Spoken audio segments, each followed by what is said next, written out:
or you feel that they left, maybe they moved away, like again, if this is a friend, I don't know, it could be a parent, but they moved away, perhaps, maybe a divorce, they moved away, or they had to follow their passion, right? They had to follow their calling, and when every time they did that, they walked away from you. And then you were left with maybe another parent. It ended up feeling like this, and you're still waiting for them.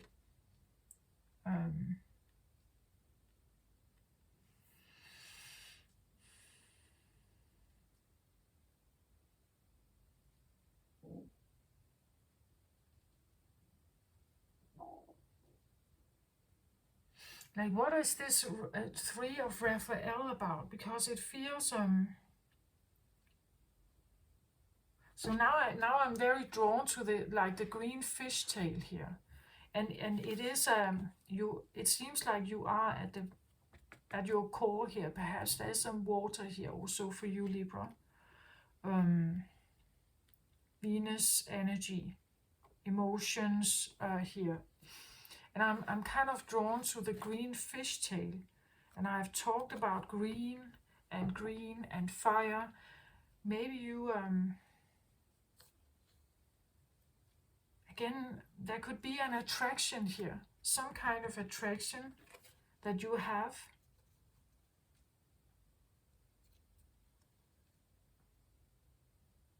Or again, it's just a reminder here that you are someone who stands with the cups here. Right? That you are watery here.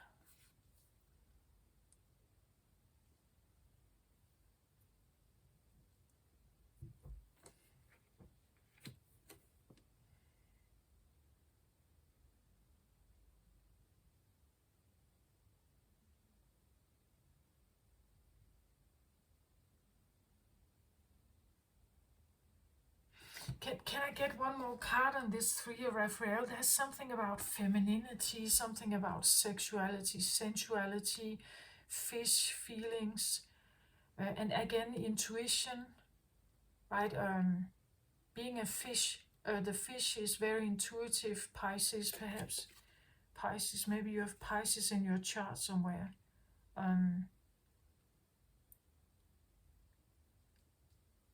But you see, they are enjoying themselves, and look at her. It's like, I feel there's something about less clothes. Look at her, how bottled up she is, how overdressed she is. Like, this is like, like Mother Superior in a convent, right?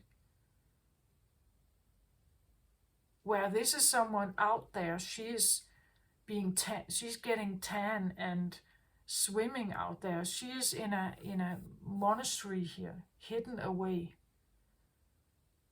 And this is the outgoing one, the one that shows herself. She's wearing a bra here, but otherwise she's quite happy with her appearance, very happy with her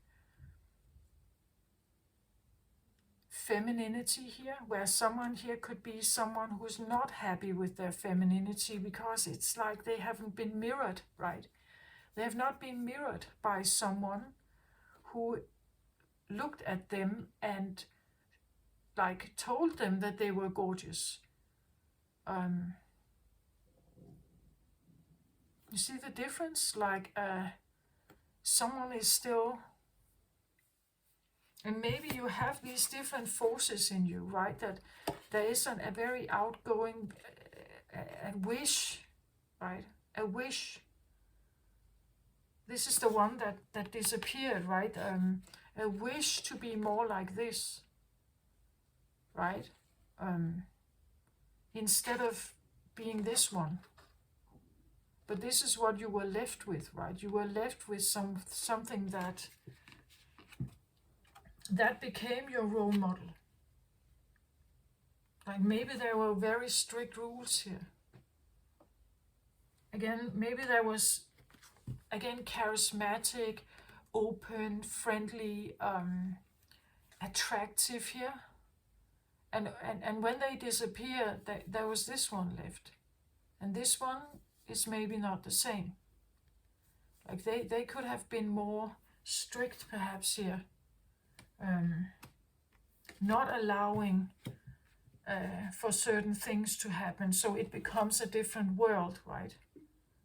Parents are our world usually, like they create our narrative usually, how we see ourselves, how we understand ourselves. So if you are around a very adoring parent, you feel adoring. Like you feel you are beautiful, you feel you are wanted, and you feel you are appreciated, and that you have value in the family. If you are around a parent who is stressed out, burned out, don't really talk to you much, they are very caught up in their own thoughts, you will feel neglected and kind of unwanted, or like you are a burden or something like that. So I feel like there's something about, again, sensuality, sexuality. Again, she sees this, she views the freedom as over here, right? It's like she's watching them, right? And seeing how free they are and being very envious about that she cannot just join this. But who says that she can't do that, right?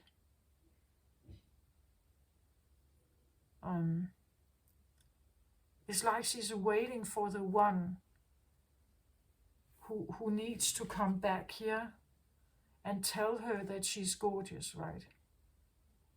Who can give her the permission to get out of this, Mother Superior, nun-like fashion.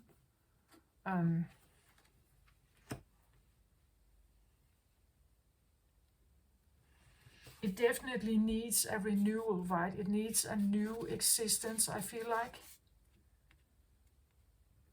There's something about the waiting here and the one that walked away. Again, look at these two, right? This is very strict, very restricted femininity, restricted body awareness.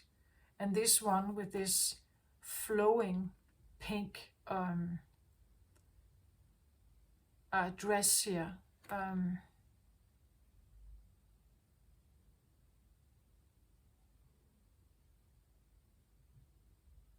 Someone feeling very restricted, needing to stay indoors, staying safe in the monastery, where someone walks out there.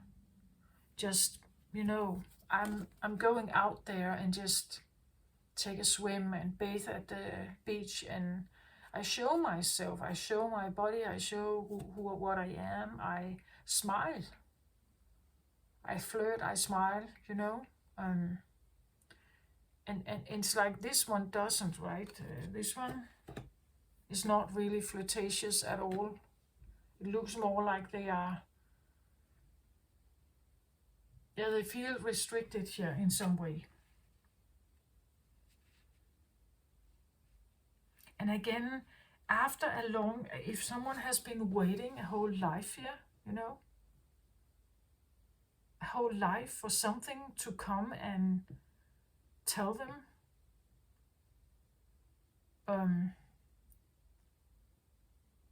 that they can be something else than this, then this is a very, I don't know if there can be some sense of passive-aggressive energy here, because this has been a long while where this has been kept in, right? A long time of something being kept in. And then it kind of festers, right? It becomes this, as I said, there could be a sense of bitter, or that life has been stolen from you, or something like that. That you have been engaging all the wrong company. That you have never really chosen yourself. That you were put in this position. You had no choice, and so on. Something like that.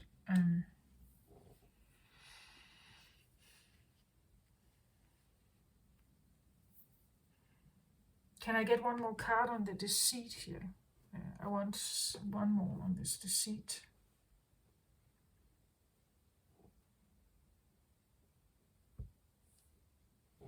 Yeah, exactly. Beauty way here, you see? It's like you feel like you have been deceived of beauty, of knowing your beauty, of being seen as beautiful, as being regarded as gorgeous and important. Like the lotus is sometimes this symbol of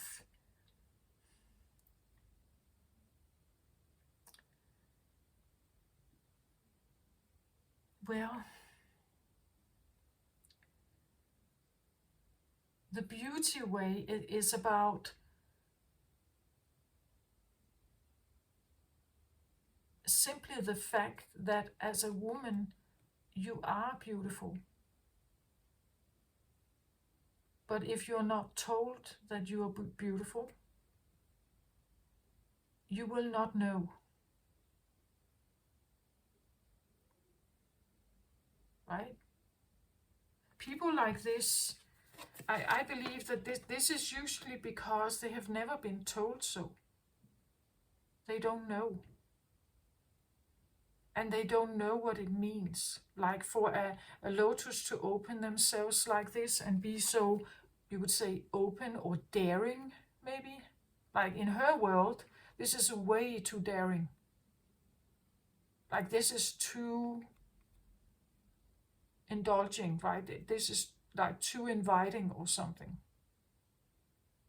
Too flirtatious. Too sexual, perhaps, yeah. But it's because it has never been a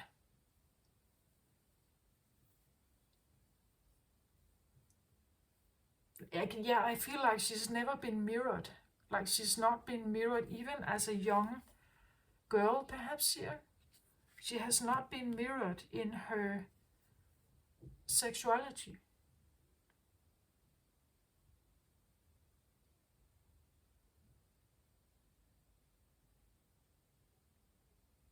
Like maybe again in a convent, in church, with the Bible. Like you can't show up like this, right? In Sunday school. You can't show up like this with makeup and you know, like just a bra. It's not all right. You will be this is like this old belief, like all the way back in time, of how women were not supposed to show themselves, right? That they were prostitutes or promiscuous or something like that. And if you are like that, then you have to then you're slutty. Then you become the lowest of the low in society. Now there's a stamp in your forehead, right? And you lose value. So someone like this could be, from this standpoint, be regarded as someone without value. So you may have value here, but you're miserable. Here you may not, from this perspective, you may not have value, but you're having fun, right? To get my point of that, I'm not saying that that is it's only from this perspective. The judgment from this perspective is that they are low value. They may have fun, but they are low value, right? From this perspective. Now it's like you're trying to stand in the middle. You're trying to stand in the middle, maybe perhaps not wanting to judge anything. Like maybe you don't want to judge this one. You also don't want to judge this other side here. Maybe you would like to see if you can combine these two parts of you here. And this one here represents this favored side, or this seemingly fun side, or open, you know, like they have a very low or relaxed body awareness. Like they know they are beautiful here. They know they are gorgeous. They own their femininity. They're safe in it. Where this one is not safe in it.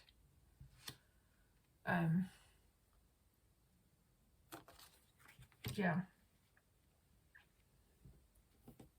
So maybe you're trying to incorporate the beauty way here. Trying to see if you can somehow open up sexuality. Again, we have orange color here.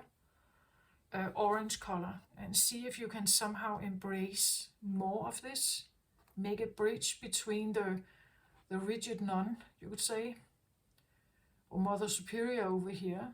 And then the more free woman in you, perhaps here.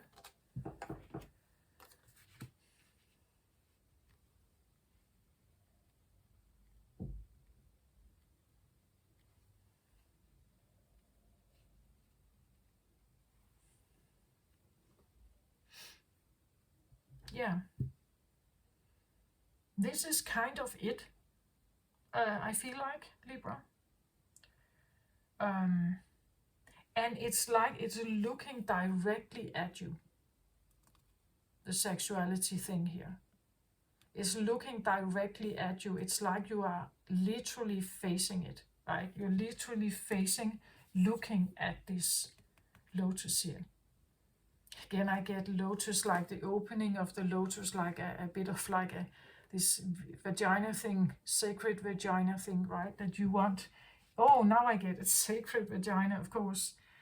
When you take a nun and you take the vagina, or the more sexual part of you, so you are trying to make a sacred vagina.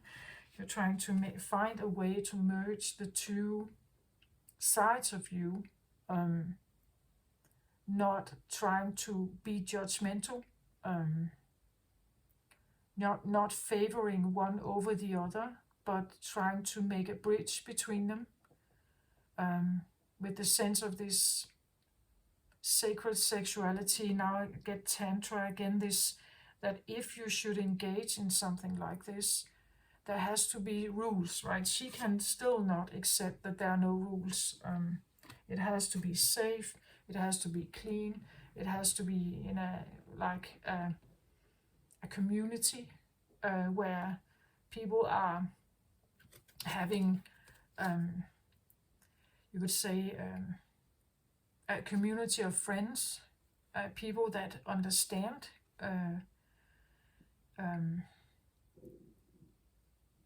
and I think that is what this is. Sacred sexuality, I think I want to maybe call this reading, right? The sacred vagina thing can be because this is what she thinks, that the vagina is sacred, right? That this should not be, but this is what she grew up with here. But still there's a longing, right? There's this longing for the one who got away here. The free one who got away. The one that left. So maybe this is a friend, maybe it's a parent who was in a very particular way, you know. And you loved that about them, right? You were very drawn to them because they were very open-minded, very body open-minded. They felt very comfortable in their own skin, very, very comfortable in their sexuality, very comfortable in their fishtail here, in their sensitivities, in their psychic gifts, in their beauty also, right? That they had maybe bodily beauty, but you could feel it from the inside that they just love life and they feel free and unbound and unrestricted, and they are open here and receptive and playful and something like that. And you felt very drawn to that. and you're still very drawn to it, I think. But now trying to like merge these two, I feel like, is it possible to merge these two here? Can I become, if I accept both of them in me, I don't want to judge any of them, any of these sides in me. Can I somehow make a bridge between them? Can I innovate myself and incorporate more of this?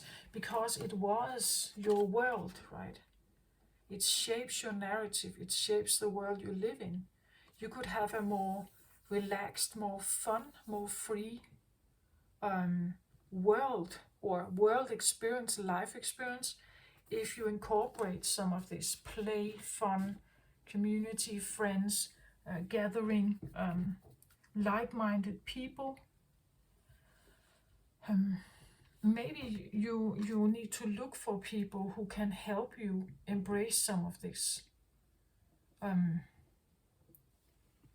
don't know, but you know, if you know someone, of course you could be looking for them. Like maybe you're looking for someone here who disappeared or who is not in your life anymore, who is, you know, who got away, the one who got away, whom you were very fascinated by here, I think. Like if you could, you would have chosen them. Like you would have chosen to live with them or be raised by them, right? But I feel like they got away here. And again, it's because there's always a butterfly around them. They are very, you know, attractive. People always want their attention. They could have been lured away by something else, by some kind of offer, and it left you here. But this was not as fun, right? It was not fun here. This is the one that has always been on your mind. Like this is the one who got away.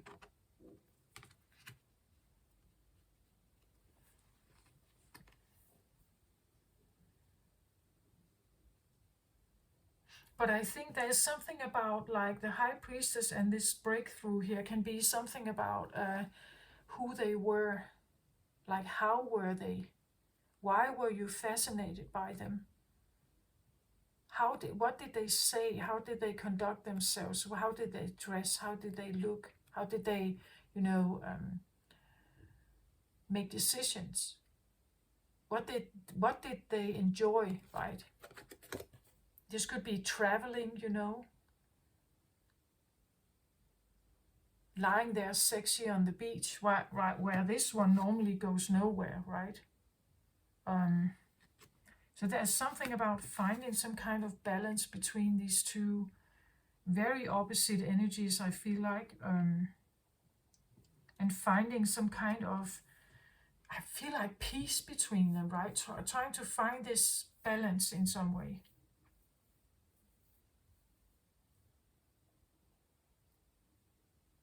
And how you may have been clinging on to some kind of hope or be deceiving yourself, or I don't know, maybe the upbringing you had here with someone was, or the life you had with someone here was, you know, like a secondary choice. If someone walked away, you maybe you married someone else or you lived with someone else.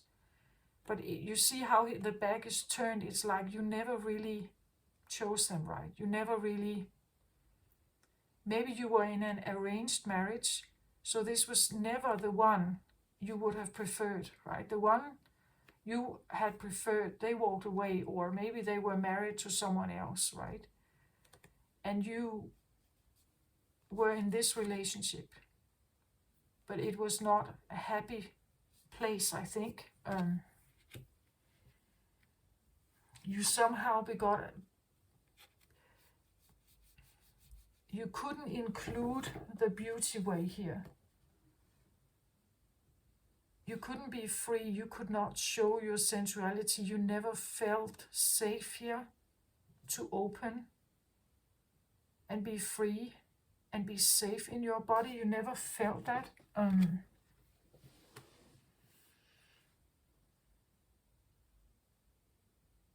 So this deceit could come from that. It could come from this idea that you were promised away to someone else. You got married to someone else because this one didn't stay around, right?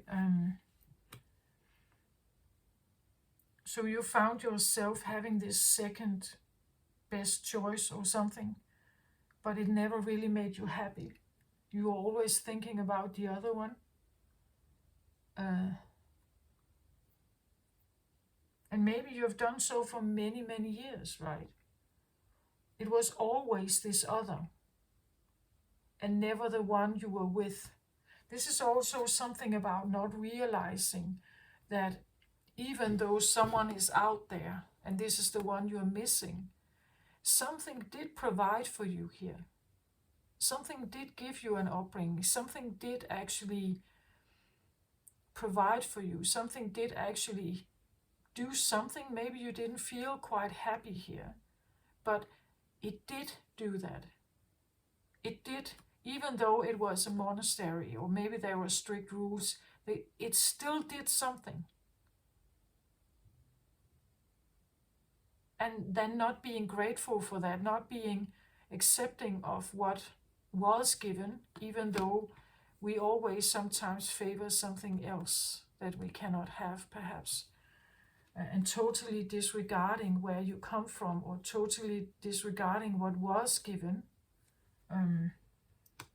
So maybe having a look back at that, maybe having a look back at this one, and what they did provide, even though you didn't feel happy there, or if you did not feel fulfilled there, or free, they did provide something, right?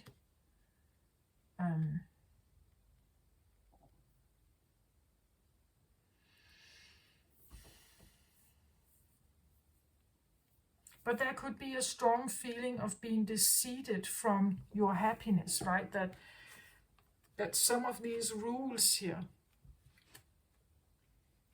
they felt like maybe a prison, that there was something about life that you were not given access to, that this was denied on purpose, perhaps.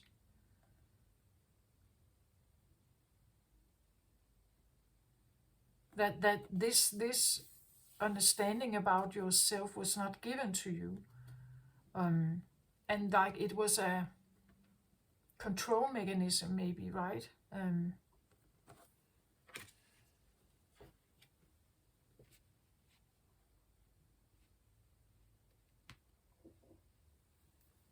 Again, sometimes this, what happened here is someone walked away, right?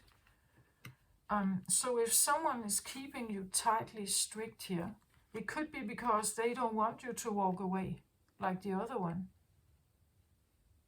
right? They wanted you to stay, and what happened? You stayed. You stayed in the monastery here. You stayed here, right? And maybe you feel like there's part of your life that has been, where you have been restricted to engage with it, right? You haven't felt free to engage with it, like it has been this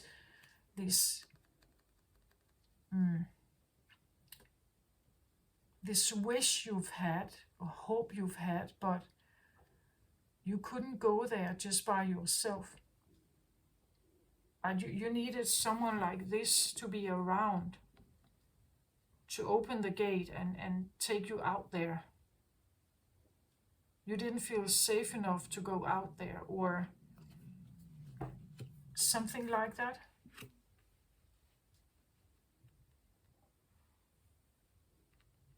And there's a judgment, of course.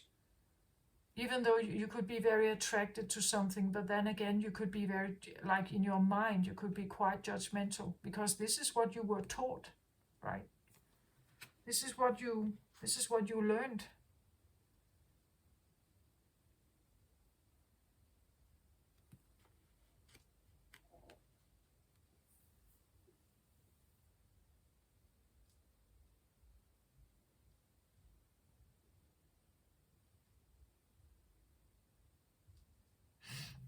The root position here can also sometimes for me talk about like inherited things. So things that are, well, maybe they have been playing out some kind of similar energy in your upbringing, but this could be even older. Like this could be grandparents or like some kind of bloodline inherited trauma or, experience here. And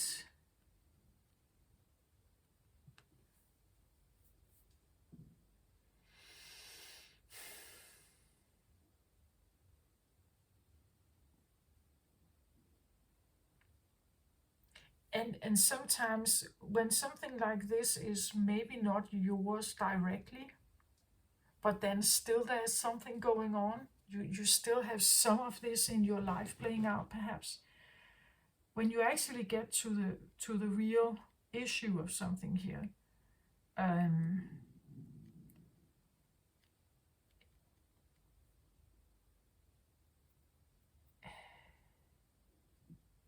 then it's like this puzzle piece that just fits everything, that explains everything. Why your world feels like it does, like why your world feels like this, why you view the world like this, and people around you, right?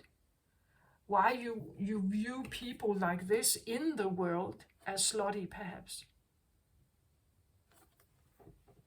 Whereas if you have grown up with this other sibling or this other friend or something, your world would have been like this, right?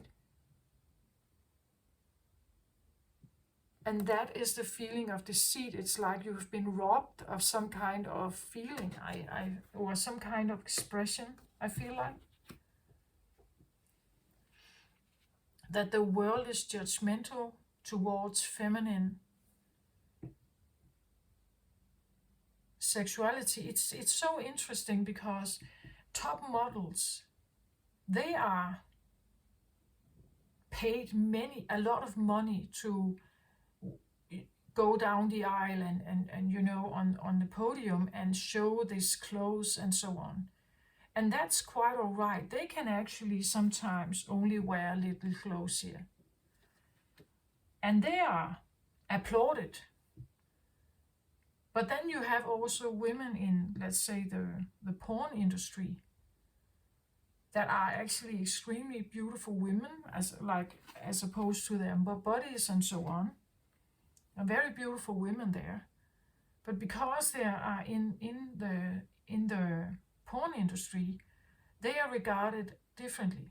Some are celebrated, I think, within that community. But the other community, like the one on the other side here, they're condemning it, right? So our world is so complex in how it views and judges, let's say, the female body. When is the female body beautiful? When is it sexy? When is it in? And when is it condemned? Like how are you supposed to, especially as a child perhaps, to know this? How are you supposed to, like this walking away card could even be something about someone being sent away, Someone sent away.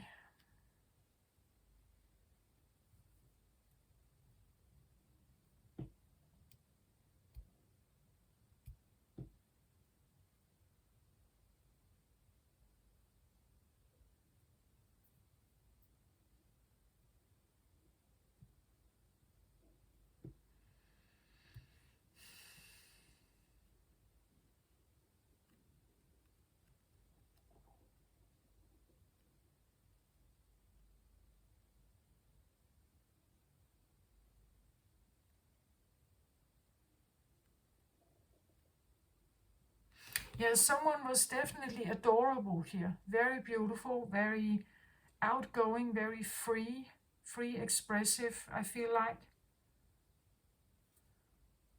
Maybe psychic also here with the fish, and owning it, like they are owning who they are here. There are actually, you know, there are people out there who perform as mermaids at centers, you know, where there are big water tanks. They make mermaid shows. They like to dress up as mermaids. They like to, maybe this is like a secret, you know, like a secret dream that you could be this mermaid with long hair and beautiful body, and there could be a community here where you have common interest of performing something, perhaps doing some kind of performance. I don't know if it has to do with mermaid shows. Mermaids are like, they buy these special made fishtails, and of course they grow long hair and everything, and then they are practicing in the water to, of course, swim with the fishtail here, first of all, learn how to fish with it, and fish with it, like swim in an elegant, beautiful, mermaid-like way. Like, you can't be clumsy down there and be a mermaid, right? There's something about maybe performing something here. But this could be like a secret or something. You know, something you would like to explore here. Open the door to something and trying to explore it. Again, trying to bridge between like the upbringing you may have had and the lacks or the things that you couldn't try doing, or you couldn't do, or you were not allowed to do. Remembering someone here from the past who may have been moving away, walking away, leaving, moved out, got married away to someone else, or simply just left because they were following their own compass here. They were following some kind of guidance to do something. And they were gorgeous, right? So they felt they could just go out there. Maybe someone went off to have a model career or something, and you just found them gorgeous, but because they haven't been around, they haven't showed you, right? They haven't shown you like nail polish. They haven't shown you about jewelry. They were maybe very good with fashion, and you grew up with like this strict mother superior here, right? But this one was gorgeous, right? They didn't tell you about makeup. They didn't tell you about how to, you know, move as a woman. I feel like there's a lack of a role model here. A lack of a role model that was very feminine and owning that femininity.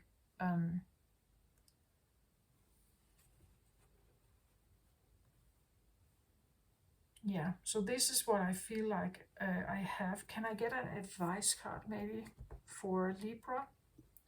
Advice card here.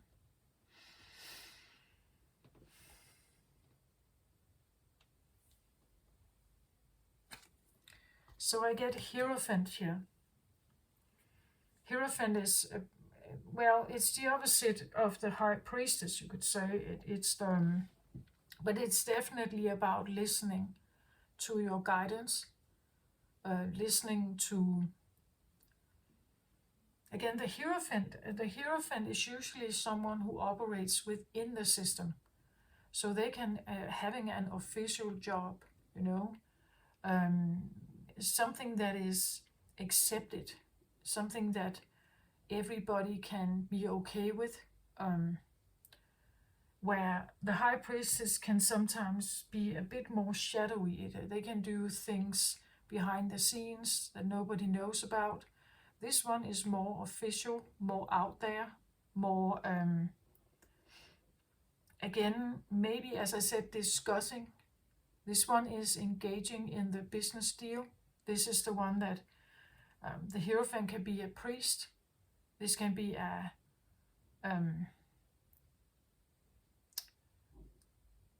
well, sometimes I see it as a therapist, but Hierophant has connection to the higher realm. So this could be like a guru or a mentor or some kind. But you know, they have a job, and people, they like them, right? They like their teachings. They like what they say. There is usually a fellowship to a Hierophant. The high priestess doesn't really care. She's doing her thing because it feels right, right? The Hierophant is usually into tradition, into form, into, well, follows the rules within society to a certain extent, right? So they speak about certain disciplines, certain structures, institutions. They follow tradition. So again, I get this feeling of trying to blend what the high priestess is telling you here with what you already know something about, right? With what you already know something about. So trying to find this middle ground, I feel like a middle ground between what you know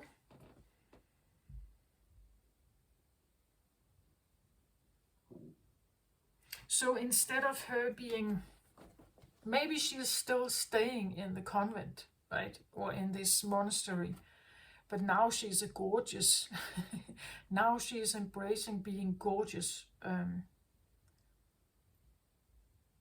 or instead of being, you know, like shy or timid here, she is becoming way more open,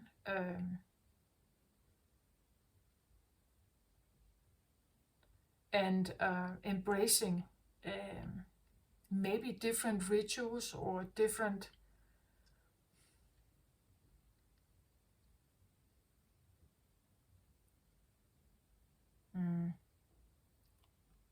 yeah, I feel like knowing her worth, I feel like knowing her, that she is beautiful, no matter whether she has been taught so or not, and trying to find the bridge between that, right? Trying to find that bridge between it. To maybe still, you know, not disregard where you come from, perhaps, even though you felt something was lacking here, or something was not given to you, or not, you know. I think that if we are not told that we are beautiful, or if we are not told that we are loved, it leaves behind like a big gap of not feeling good enough, not being gorgeous enough or beautiful, having no awareness of what that means and how to wear it. Like, how do I wear beauty if I've never really nobody ever told me how to do this properly, right?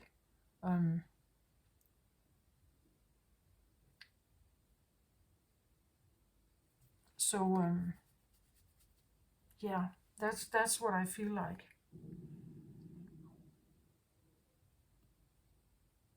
There's something about bridging. I feel like trying to create some kind of conversation between this nun here, or this Mother Superior here, and then these, you would say, very free mermaid women here. Again, because this one could, you know, like what she's controlled by is maybe the Bible, maybe certain teachings here. and rituals and daily tasks and so on. That's what is governing her mind and her choices and her identity here. But these, they could be governed by something else, right? They could be governed by water dogma. I don't know. Like they could have a different religion, right? They could have a different background. The voices in their head are different. They talk about different things. They are engaged in different things. And it makes them feel free and beautiful and happy. And together they are, they may be also, watching out for each other and taking care of each other here. They are outdoors, they are maybe traveling together and enjoying their bodies perhaps here. Where this one is staying put. I feel like staying put.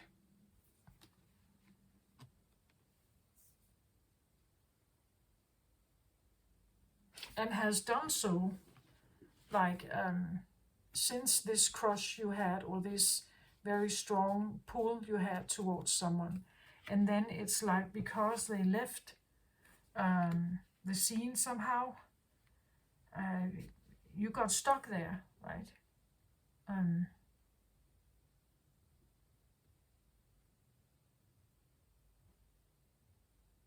Let's say if a mother was leaving here, she took the butterflies with her, and you grew up with your father. And if you were a girl here and you grew up with your father, and well, it doesn't have to be a bad upbringing. I feel like a bit strict here, but it's just not an upbringing where you get to know anything about being a woman. And also not anything about being a beautiful woman,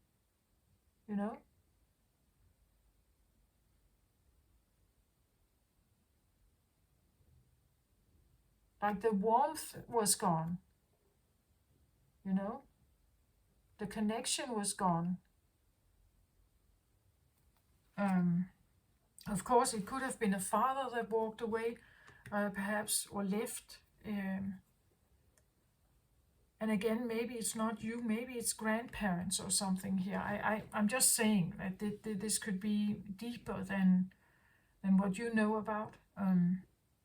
But the point is that you can actually look at it like that even if this was your grandparents, just think about it. If your grandparents your grandmother, for instance, grew up like this, and the father left or the mother left, and she felt like she grew up in the world like this, always wanting to go out there and be more free. Then think about it, if she actually got married at some point. What kind of marriage would that be? Right? Would she ever take any chances, or would she stay where she is?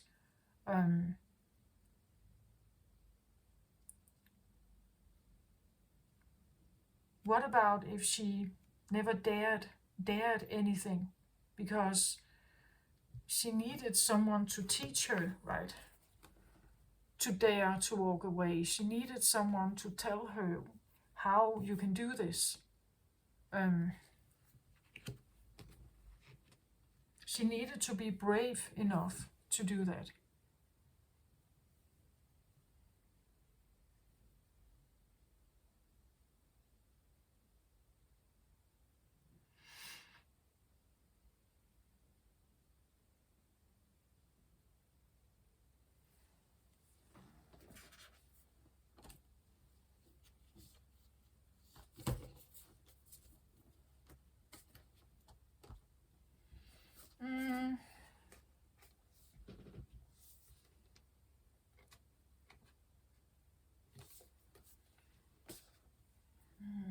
Let me just find, I want to find a book for the Hierophant here.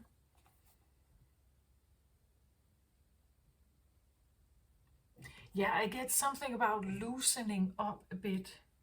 Loosening up. Loosening up. Here she's also like she's wearing different clothes, right? Maybe you could see a little bit of cleavage here. This one definitely not. You know, something about loosening up everything a little bit here. So, spiritual practice and Hierophant. When this card appears, it reminds me to be committed to a spiritual practice to ensure a conscious contact to my higher power. When I have a daily practice of prayer and meditation, steeped in gratitude and committed to being a co-creator, life works out in wondrous ways. Rituals are in my highest good at this time. Exchanging vows is also highlighted. Yeah, so there's something about that maybe rituals or structured rituals right now could help you. Plans maybe also that if you wanna, as I said, kind of bridge this, invent yourself again, bridge something here. And maybe you need a little bit of a plan or certain steps to take, and sticking to them, especially if this feels a little bit wild, right? That you need to pause and breathe and, you know, take a step back sometimes, or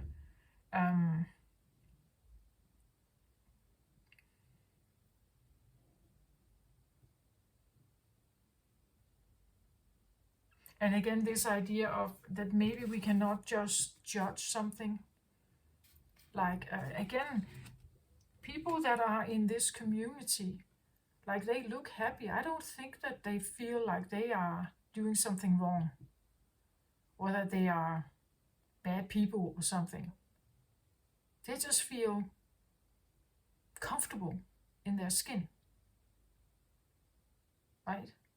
They feel comfortable and confident and beautiful and adorable and lovable and likable and everything. They feel like that. There's nothing wrong with that.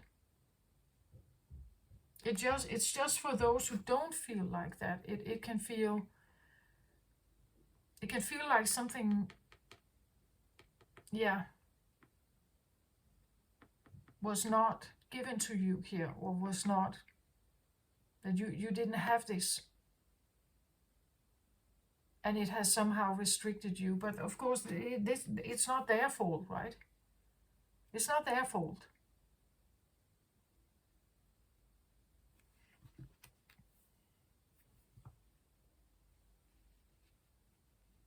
It's like you need a kind of role model.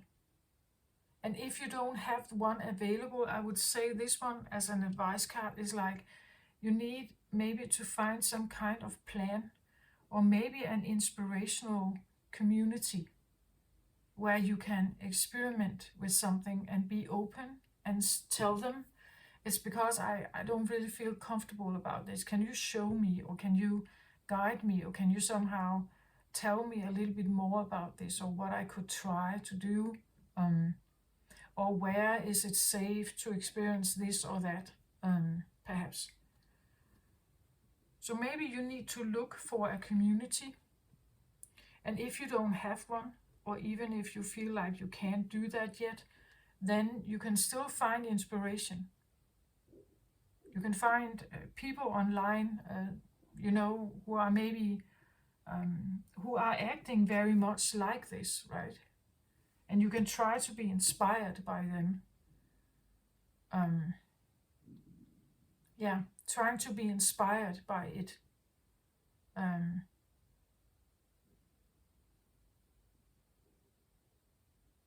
Usually this comes from a high sense of self-esteem, I feel like. Self-worth and self-esteem and integrity, right?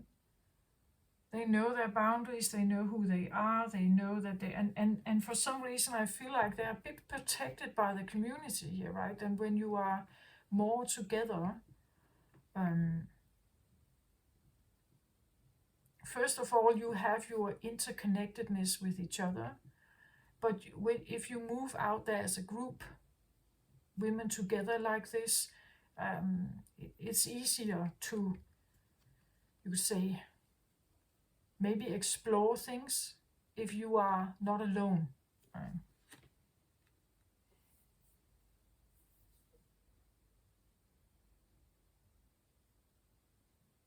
This is what I feel like I have, Libra, for you. I hope this helps somehow. Take care of yourself out there. Love and light to you. Bye bye.